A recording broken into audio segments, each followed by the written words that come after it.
നമസ്കാരം, welcome to Malabar kitchen. ഇന്ന് നമുക്ക് ഓവനൊന്നും ഇല്ലാതെ വളരെ സിമ്പിളായിട്ട് മുട്ട ചേർക്കാതെയുള്ള ഒരു ഈസി കേക്കിൻ്റെ റെസിപ്പിയാണ്. അപ്പോൾ എങ്ങനെ ഉണ്ടാക്കിയെടുക്കുന്നതെന്ന് നോക്കാം.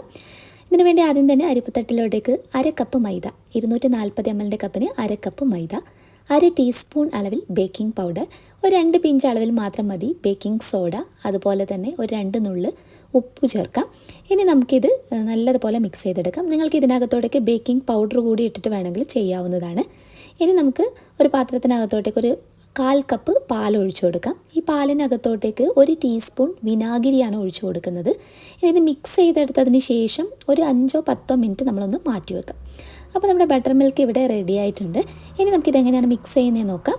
അപ്പോൾ ഇതിനകത്തോട്ടേക്ക് ഇനി നമ്മൾ അര കപ്പ് അളവിൽ തന്നെ പൊടിച്ച പഞ്ചസാരയാണ് ചേർത്തിട്ടുള്ളത്. ഇനി ഇതിലോട്ടേക്ക് ഓറഞ്ചിൻ്റെ തൊലി ഗ്രേറ്റ് ചെയ്തെടുത്തിട്ടുള്ളത് ഇട്ട് കൊടുക്കാം.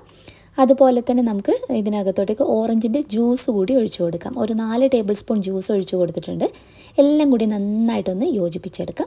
അടുത്തതായിട്ട് ഇതിലോട്ടേക്ക് നമുക്കൊരു 2 ടീസ്പൂണോളം ഏതെങ്കിലും ഒരു മണമില്ലാത്ത സൺഫ്ലവർ ഓയിലോ കോൺ ഓയിലോ ഏതെങ്കിലും ആയാലും കുഴപ്പമില്ല, ഒഴിച്ചു കൊടുക്കാം.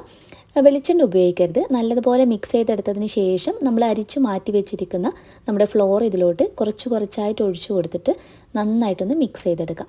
അപ്പോൾ ഈ റെസിപ്പി തന്നെ നിങ്ങൾക്ക് മുട്ട വെച്ചിട്ടും ചെയ്യാം. മുട്ട വെച്ച് ചെയ്യുമ്പോൾ ഒന്നുകൂടി നല്ല സ്പോഞ്ചി ആയിട്ടായിരിക്കും നമുക്ക് കിട്ടുന്നുണ്ടാവുക.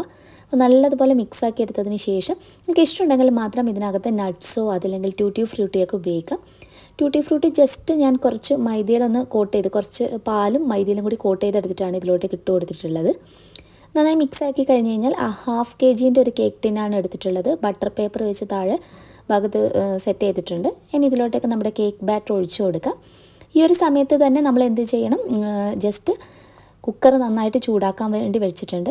എയർ ബബിൾസൊക്കെ നമുക്ക് ഇതുപോലെ ഒന്ന് കളഞ്ഞെടുക്കാം. വേണമെങ്കിൽ ടോപ്പിൽ ഇതുപോലെ കുറച്ച് നട്ട്സോ ഡ്രൈ ഫ്രൂട്ട്സൊക്കെ ഇട്ട് കൊടുക്കാവുന്നതാണ്. അപ്പോൾ ഞാനിവിടെ ഇന്ന് പ്രഷർ കുക്കറിനകത്താണ് ചെയ്തിട്ടുള്ളത്. പ്രഷർ കുക്കറിൻ്റെ പാത്രമാണ് ഉപയോഗിച്ചിട്ടുള്ളത്. താഴ്ഭാഗത്ത് ഉപ്പും അതുപോലെ ഒരു തട്ടും വെച്ച് കൊടുത്തിട്ടുണ്ട്. നന്നായിട്ട് ചൂടായ 5 മിനിറ്റ് ഹൈ ഫ്ലെയിമിലിട്ട് ചൂടാക്കി എടുത്തിട്ടുള്ള കുക്കറിനകത്തോട്ടേക്കാണ് ഞാനിപ്പോൾ ബേക്കിംഗ് ട്രേ ഇറക്കി വെച്ചിട്ടുള്ളത്. ഇനി ഇതുപോലെ ഞാൻ അടച്ചു വെക്കുന്നുണ്ട്. ഫോയിൽ കൊണ്ടൊന്ന് കവർ ചെയ്തിട്ട് അതിൻ്റെ മുകൾ ഭാഗത്തായിട്ടാണ് ഒരു അടപ്പ് വെച്ച് കൊടുക്കുന്നത്.